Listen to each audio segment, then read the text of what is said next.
Maria, hoje vou fazer a leitura deste artigo, A Importância da Equidade segundo a Teoria do Conhecimento de Tomás de Aquino, de Richard Lazzarini. A teoria do conhecimento de Tomás de Aquino propõe que o objeto próprio do conhecimento intelectual humano seja a natureza existente na matéria, a qual também pode ser chamada de equidade. Cabe ressaltar que tal natureza, singularizada enquanto existente na matéria, ao ser recebida pelos sentidos, toma a qualificação de espécie sensível, e depois, ao ser recebida pela faculdade imaginativa, toma a qualificação de imagem, a qual, segundo o Aquinatense, pode ser chamada de fantasma. É apenas depois do processo intelectual abstrativo que o fantasma se torna uma espécie inteligível. Para isto, a equidade precisa ser abstraída de suas condições materiais. O que possibilita este tipo de abstração é o intelecto agente. Este intelecto ilumina e abstrai a equidade do fantasma e a imprime no intelecto possível, o qual, após recebê-la, entra em ato num processo que pode ser denominado de intelecção ou conhecimento. Deste modo, a equidade, na medida em que é impressa no intelecto possível, possibilita à sua maneira o conhecimento intelectual das coisas sensíveis.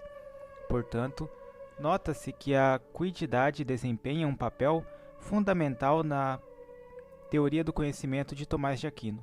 Por isso, torna-se importante em nossa comunicação investigarmos mais detidamente a seguinte questão: o que é equidade? A teoria do conhecimento de Tomás de Aquino pode ser considerada um dos pilares de seu pensamento e um marco na história da filosofia medieval. Segundo Gilson, a substituição da doutrina agostiniana por uma inovadora síntese doutrinal é o acontecimento filosófico mais importante que ocorreu no século XIII, sendo que, se fosse preciso selecionar o ponto crítico em que a antiga escolástica se dissocia da nova, é sem dúvida a teoria do conhecimento que conviria escolher. A teoria do conhecimento de Tomás propõe que o objeto próprio do conhecimento intelectual humano seja a natureza existente na coisa sensível. Esta natureza é chamada de equidade. Por um lado, considera-se que a equidade é singularizada. É singularizada na medida em que existe junto à matéria, conquanto, por outro, considera-se que ela é universal. É universal na medida em que existe no intelecto. Explica-se ao ser recebida pelos sentidos. Tal natureza toma a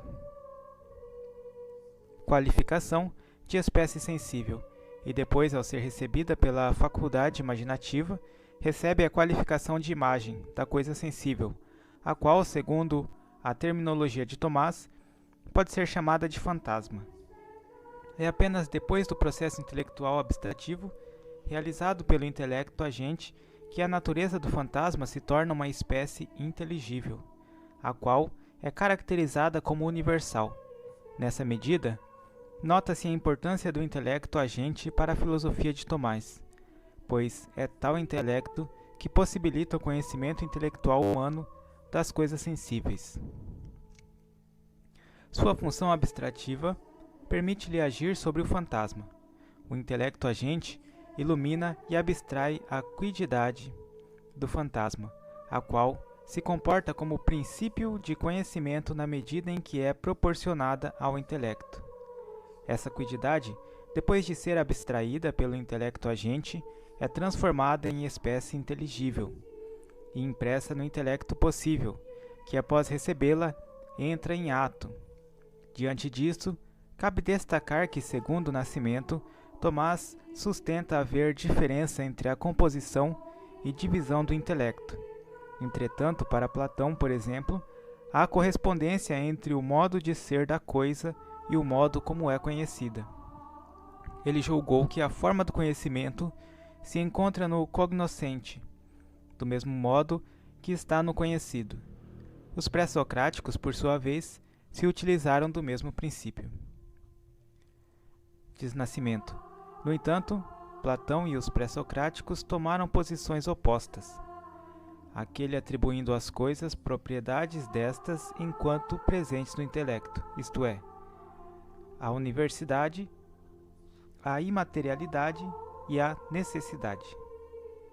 Estes sustentando que, uma vez que as coisas conhecidas são corpóreas e materiais, é preciso que elas, enquanto conhecidas, estejam materialmente no cognoscente. Segundo Tomás, o conhecimento não procede desse modo, pois a forma do sensível se encontra na coisa, que é exterior à alma, de modo diverso como está no sentido. Sentido este que recebe as formas sensíveis a seu modo, isto é, com características materiais, mas o intelecto, por um lado, as recebe a seu modo, que é diverso do modo dos sentidos, isto é, imaterialmente, pois o recebido está no recipiente ao modo do recipiente. O Aquinatense, para salvaguardar o princípio de semelhança entre o conhecimento intelectual e a coisa a ser conhecida, sem que por um lado tivesse que sustentar a materialidade do conhecimento intelectivo e sem que por outro tivesse que substituir o objeto do conhecimento por substâncias imateriais e separadas, recorreu ao princípio de recepção, o qual é formulado da seguinte maneira: o recebido está no recipiente ao modo do recipiente. Entre os pré-socráticos e Platão há uma correspondência estrita entre o modo de ser da coisa e o modo como é conhecida, mas para Tomás, como visto, não há correspondência.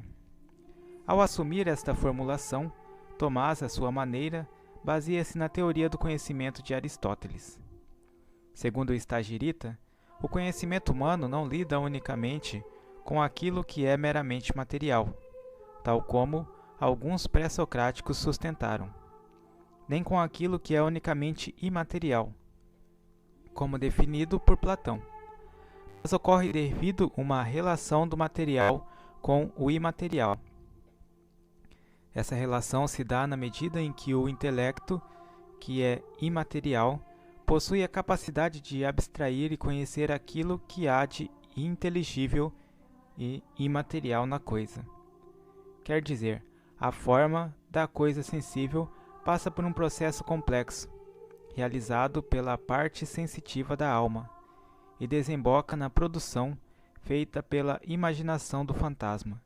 O intelecto agente possui a capacidade de abstrair a quididade do fantasma, o qual ainda preserva algumas características materiais da coisa, e, consecutivamente, este mesmo intelecto produz a espécie inteligível, que em seguida é impressa no intelecto possível, o qual é como uma tabuinha rasa na qual nada está escrito, ou seja, o intelecto possível inicialmente é puramente potencial.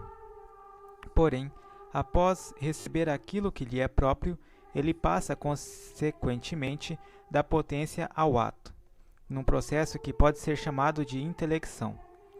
Já que é a inteligência agente que permite ao intelecto possível receber a seu modo a espécie inteligível das coisas, cabe ressaltar, a título de esclarecimento, que tal inteligência é inerente à alma humana.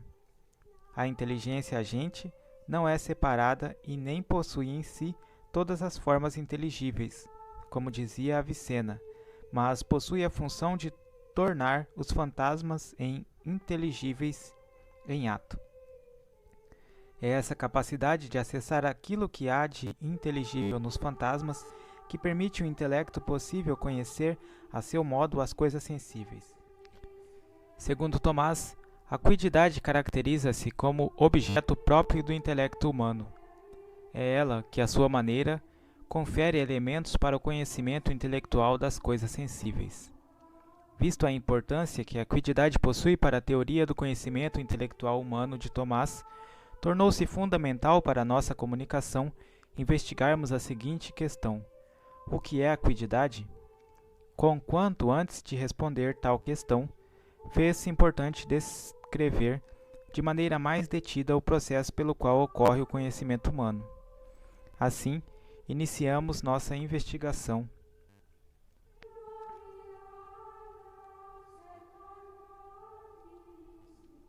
Tratando do conhecimento sensível. E após isso, tratamos do mundo pelo qual a acuidade é abstraída do fantasma e transformada pelo intelecto agente, em espécie inteligível, a qual em seguida é impressa no intelecto possível, permitindo produzir conceitos.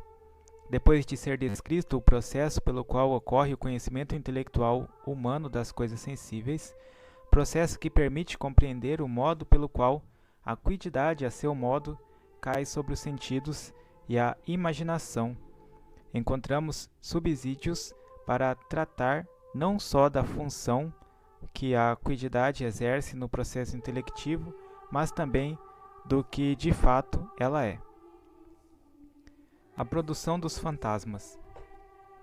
De acordo com Tomás de Aquino, o homem no estado de vida presente utiliza-se primeiramente dos sentidos, para poder realizar seu conhecimento intelectual das coisas sensíveis.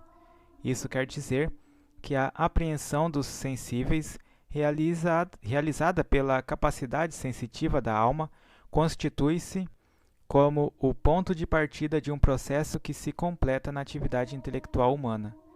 Nessa atividade, o intelecto realiza uma gênese com as percepções obtidas dos corpos sensíveis. Essas percepções se dão na medida em que a capacidade sensitiva apreende a forma sensível da coisa que lhe é externa. Ou seja, é no contato com a realidade externa que a alma humana apreende o objeto sensível em sua estrutura formal. Não obstante, cabe ressaltar que o sentido seja ontologicamente distinto do intelecto. O sentido refere-se mais à matéria do que à forma, ao passo que o intelecto refere-se mais à forma do que à matéria.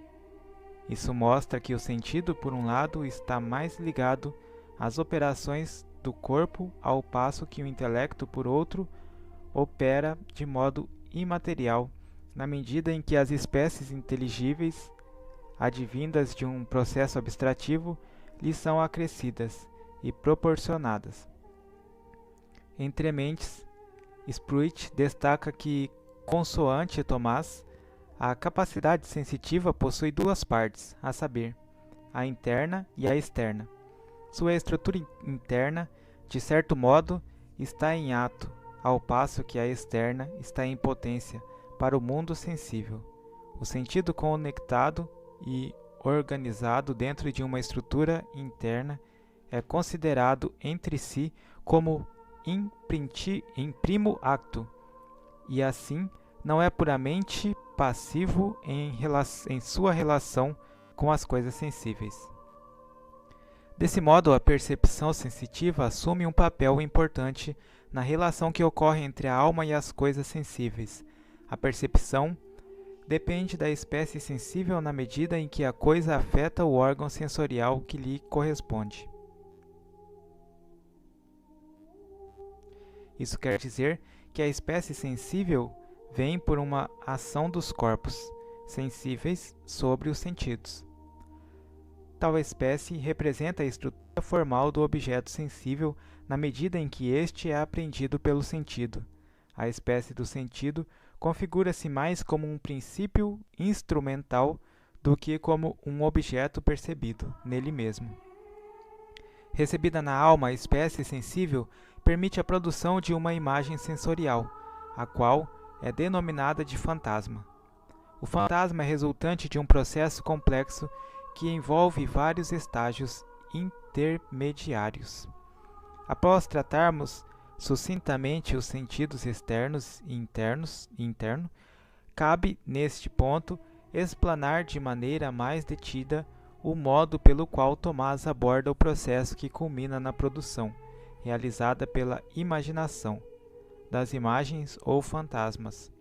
Como visto, o homem no estado de vida presente inicia seu processo de conhecimento a partir dos sentidos, ou seja, é pelos órgãos dos sentidos que as sensações das coisas sensíveis são recebidas.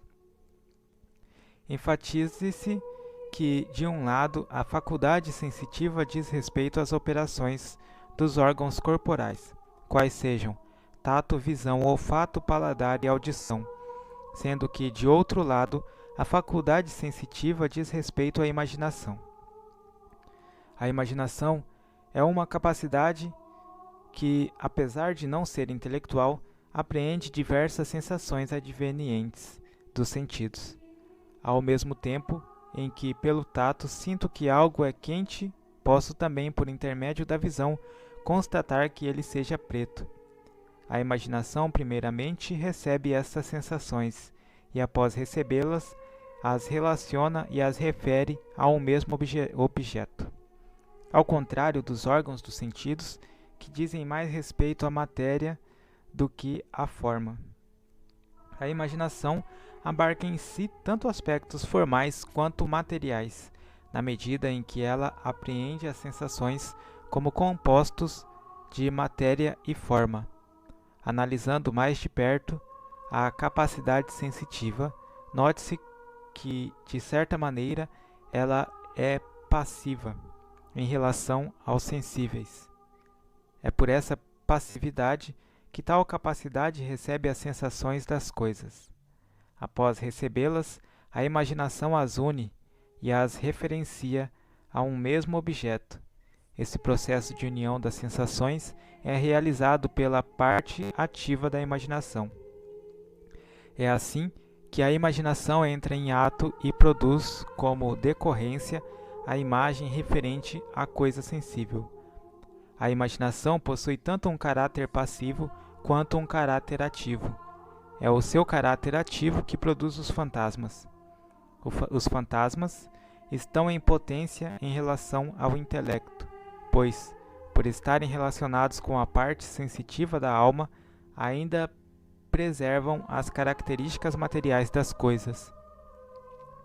Considera-se que os fantasmas sejam inteligíveis em potência pelo fato de conterem em potência a quididade das coisas.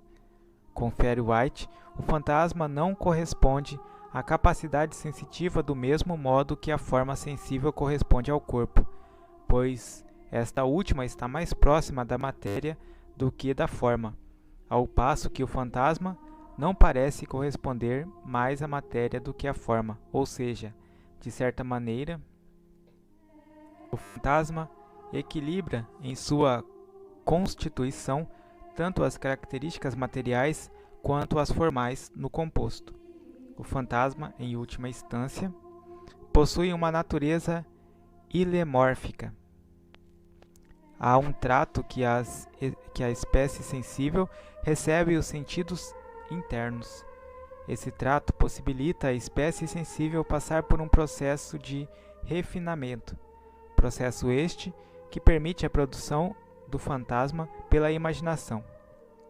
Explique-se, a espécie sensível encontra-se em estado bruto em sua primeira apreensão sensitiva, conquanto, ao passar por um complexo processo, essa espécie culmina na produção realizada pela imaginação do fantasma, que nada mais é do que uma semelhança da coisa sensível.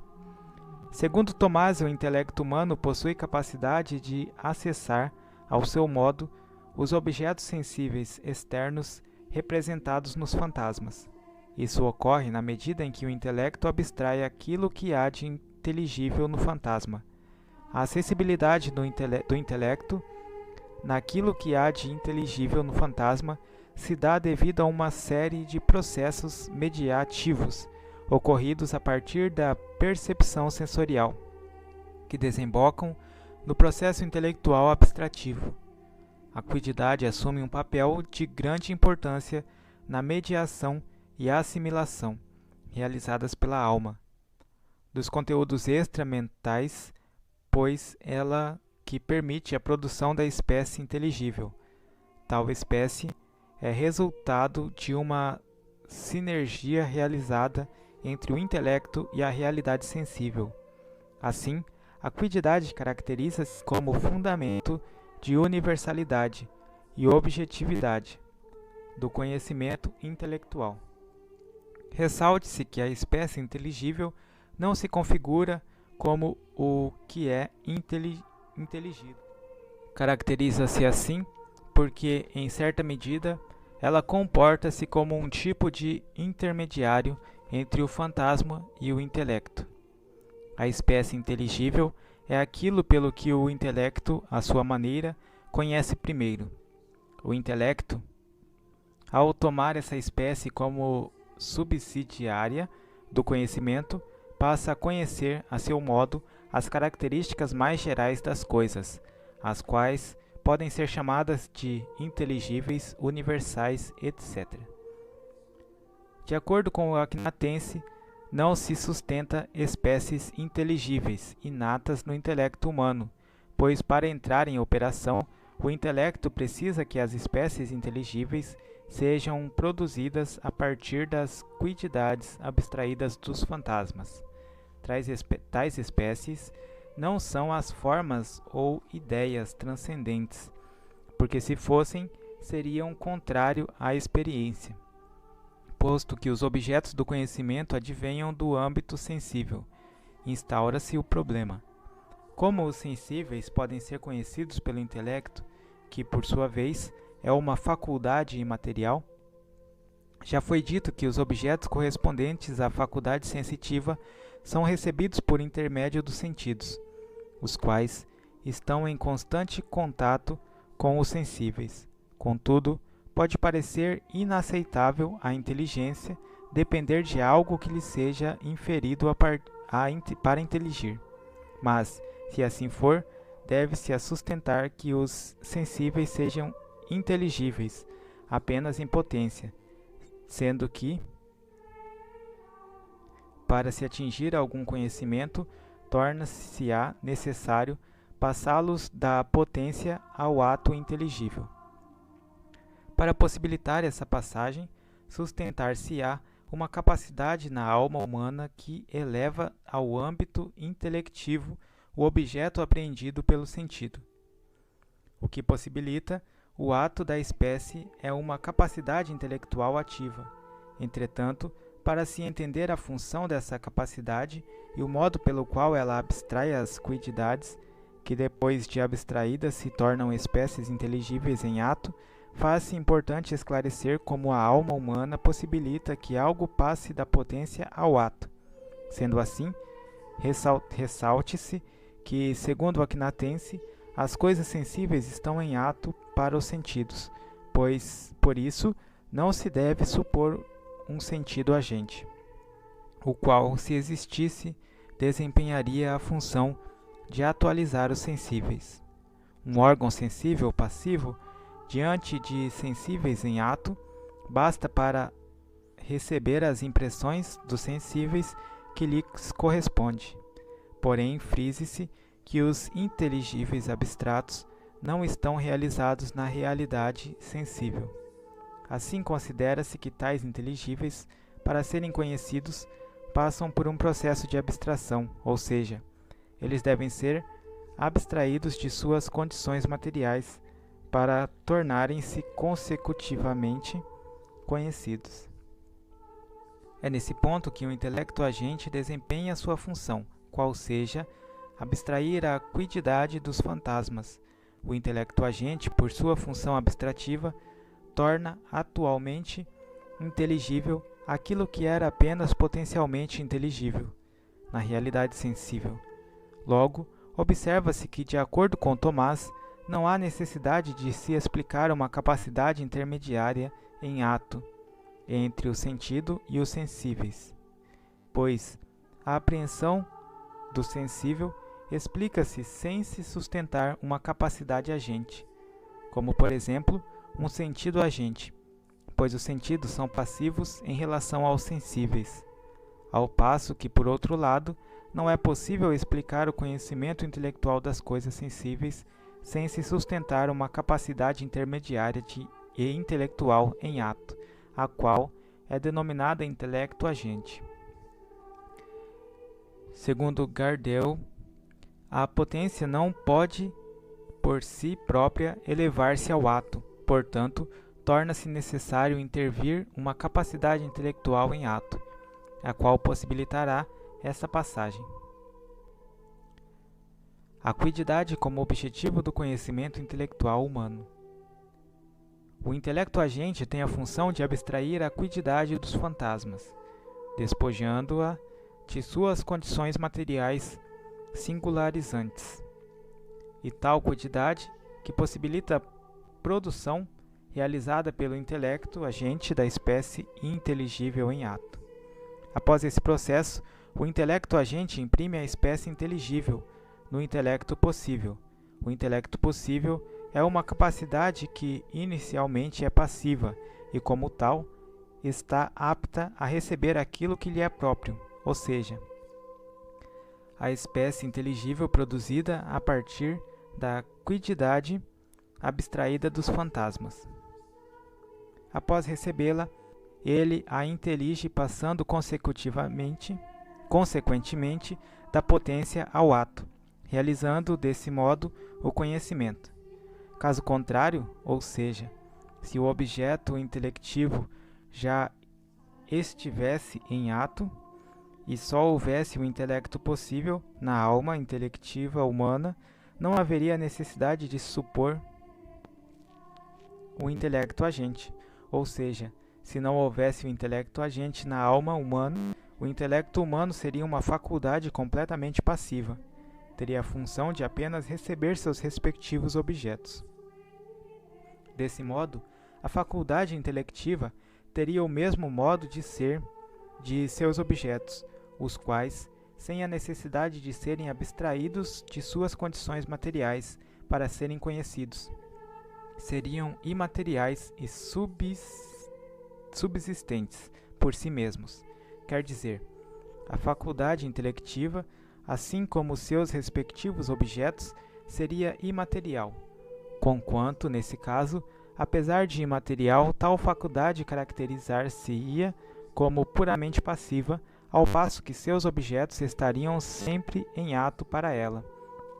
Por isso, o intelecto receberia de modo imaterial e direto seus objetivos, uma vez que estes seriam unicamente as formas imateriais e subsistentes por si próprias. O intelecto agente é capaz de tornar imaterial e atualmente inteligível seu respectivo objeto, que a princípio é apenas potencialmente inteligível. Seu objeto é a quiddidade embutida nos fantasmas. A função desse intelecto consiste em abstrair e atualizar a quiddidade.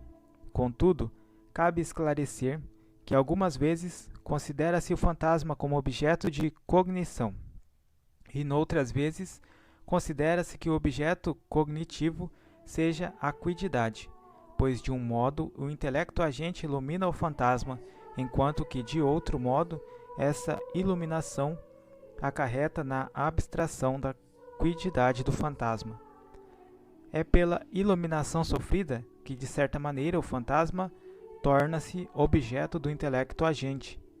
O que é conhecido através desse ato intelectivo realizado sobre o fantasma é o objeto próprio do intelecto humano, isto é, a quiddidade da coisa existente na matéria corporal.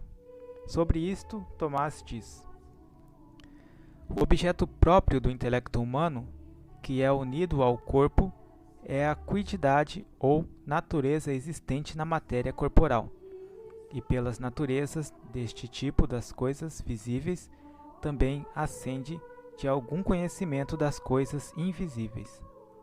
Faz parte, porém, da noção desta natureza que exista em algum indivíduo o que não se dá sem a matéria corporal, assim como faz parte da noção da natureza da pedra que esteja nesta pedra e da noção da natureza do cavalo que esteja neste cavalo. Assim para os demais. Donde a natureza da pedra ou de qualquer coisa material não pode ser conhecida completa e verdadeiramente, senão na medida em que é conhecida como existente no particular. Ora, apreendemos o particular pelo sentido e pela imaginação. Por isso é necessário para que o intelecto intelija em ato seu objeto próprio, que se volte para os fantasmas, para que se observe a natureza universal existente no particular. Se, porém, o objeto próprio de nosso intelecto fosse a forma separada, ou se as naturezas das coisas sensíveis subsistissem, não nos particulares, de acordo com os platônicos, não seria preciso que nosso intelecto sempre, ao inteligir, se voltasse para as fantasias. Note-se a importância da quiddidade para o processo intelectivo na medida em que ela é objeto próprio do intelecto humano. É após o intelecto agente abstrair seu objeto próprio e imprimi-lo como espécie inteligível no intelecto possível que este passa consecutivamente a produzir conceitos, os quais exprimem de modo universal a quiddidade extraída do fantasma. O conceito é a expressão mental, verbo mental segundo a terminologia escolástica, da essência abstrata ou determinação inteligível da coisa. Tanto a apreensão da quiddidade quanto a produção do conceito constituem-se como a primeira operação do intelecto. No texto O Ente e a Essência, Tomás afirma que a essência é denominada pelos filósofos latinos de quiddidade. Nesse sentido, quiddidade seria o mesmo que definição, dada a identificação proposta por Tomás entre essência e definição.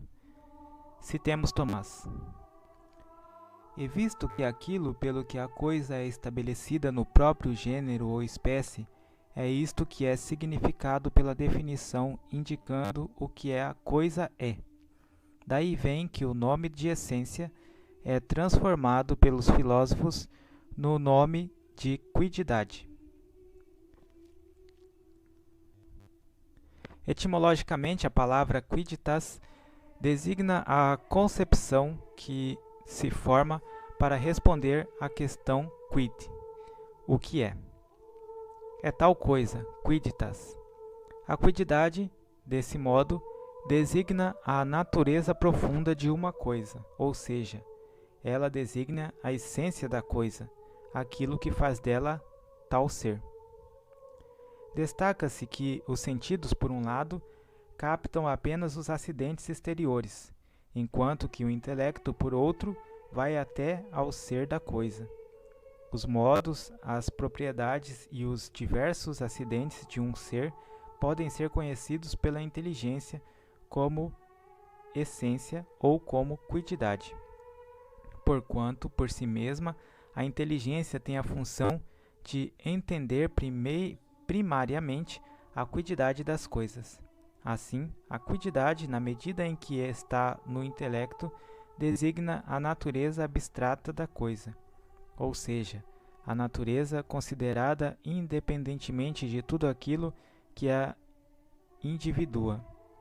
Isso quer dizer que a inteligência humana possui a função de conhecer a quiddidade existente na matéria corporal, mas não enquanto ela está individuada na matéria. Esse tipo de conhecimento se dá por abstração da quiddidade da coisa sensível representada nos fantasmas. Separada daquilo que a individua, a quiddidade deve, por seu turno, ser considerada como universal. Ao contrário, os sentidos que só atingem as realidades singulares, o intelecto, por ser uma faculdade universalizadora, universaliza a quiddidade que estava individuada pela matéria. Essa universalização inicia-se pelo intelecto agente que abstrai a quiddidade de suas condições materiais singulares e a qualifica como espécie inteligível. Diante disso, vemos a fundamental importância da quiddidade para a teoria do conhecimento de Tomás de Aquino, pois é por conta dela que o homem atinge o conhecimento intelectual das coisas sensíveis. A quiddidade é a natureza ou essência das coisas. Conhecer a quiddidade é conhecer a natureza ou essência das coisas. Assim, o conhecimento intelectual humano das coisas sensíveis só é possível na medida em que se conhece a quididade da coisa material, a qual, inicialmente ainda individuada pelas características materiais, cai sobre o sentido e a imaginação. Com isso, constata-se que o objeto do próprio do intelecto humano é a quididade, a qual não é uma substância separada e subsistente por si mesma, como defendiam os platônicos. Diante do que foi abordado, conclui-se que, segundo Tomás, o conhecimento humano parte dos sentidos, os quais estão em constante contato com os sensíveis, após ser apreendida pelo sentido. A forma sensível, adveniente dos sensíveis, passa por um lado recebido pela capacidade imaginativa, no qual são produzidos os fantasmas, que se caracterizam como semelhantes ou representações dos sensíveis. Os fantasmas abarcam em sua constituição as quididades daquilo que foi apreendido pelo sentido.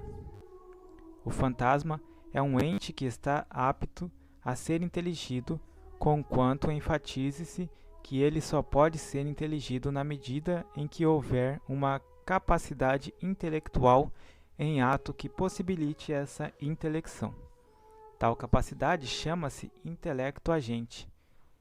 Este intelecto possui a função de iluminar e abstrair as quididades dos fantasmas e, consecutivamente, produzir espécies inteligíveis, que, por sua vez, são impressas no intelecto possível, o qual é uma capacidade intelectual que se encontra, primeiramente, em potência em relação a seu objeto, mas que, após recebê-lo, passa da potência ao ato. No ato intelectivo, realizado pelo intelecto possível, tem-se a produção dos conceitos. Estes, por sua vez, são universais. Os conceitos, a seu modo, exprimem universalmente a quididade das coisas. Destaque-se que os conceitos universais, de algum modo, referem-se aos particulares. Por isso, pode-se dizer: Sócrates é homem. Assim, também conclui-se que no processo intelectivo humano, a quididade é abstraída pelo intelecto agente do fantasma e, desse modo, transformada em espécie inteligível, a qual identifica-se tanto com o intelecto agente quanto com o intelecto possível. Identifica-se com o primeiro na medida em que, enquanto abstraída, proporciona-se a natureza do intelecto agente. Assim, neste proporcionamento, a sinergia entre a espécie inteligível e o intelecto agente, o qual confere mais atualidade a ela. Após receber atualidade, a espécie é impressa no intelecto possível. Neste intelecto, ela comporta-se como princípio ativo. Como princípio ativo, a espécie inteligível possibilita esse intelecto entrar em operação. Isto significa que a espécie inteligível identifica-se com o intelecto possível na medida em que, assim como este, ela é imaterial, pois o recebido deve estar no recipiente ao modo do recipiente. Não obstante, a espécie inteligível é imaterial em ato, ao passo em que o intelecto é imaterial em potência.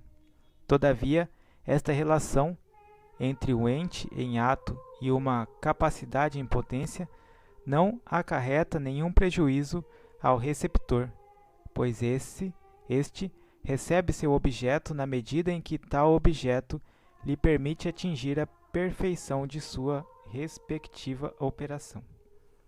Deste modo, considera-se que o intelecto só completa-se na medida em que recebe seu objeto próprio, qual seja a quididade abstraída do fantasma, e consecutivamente transformada pelo intelecto agente em espécie inteligível, que após essa transformação é impressa no intelecto possível, o qual, após recebê-la, entra em ato e produz os conceitos quiditativos.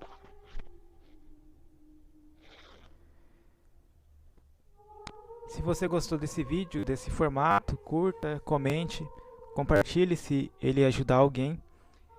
Esse texto faz parte dos meus estudos de filosofia e eu fiz a opção por lê-lo e compartilhar com todos para me ajudar na minha leitura e ajudar alguém que esteja interessado nesse tipo de leitura também. Salve Maria!